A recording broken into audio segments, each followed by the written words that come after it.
Dahil naman sa 7.4 magnitude na lindol kahapon, gumuho ang bahagi ng bundok sa sitio Gumayan, Pantukan, Davao de Oro, kung saan matatagpuan ang isang small-scale mining site. Yan ang ulat ni LJ Sagang ng PTV Davao.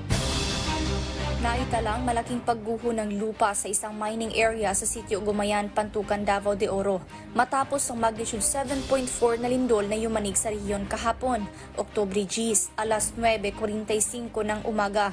Natabunan ng bahagi ng mining site habang marami ang nasa loob ng operasyon nang mangyari ang insidente. Sa isang live video na kuha ni Alexis Faye Nacario, residente ng sitio Gumayan, maririnig ang malakas na pagyanig ng lupa, kasunod ang pagguho ng bundok kung saan matatagpuan ang small-scale mining operations. Makikita din sa video ang pagbaba ng katawan ng isang abantero mula sa lugar ng landslide. Ayon sa Municipal Disaster Risk Reduction and Management Office ng Pantukan, nakababa na ang mga rescuer mula sa lugar ng insidente ngayong umaga, isang araw makaraan ng pagguho. Ngunit nasa komunikasyon at pagpupulong pa sila para sa beripikasyon ng kabuuang bilang ng mga namatay, sugatan at nananatiling nawawala.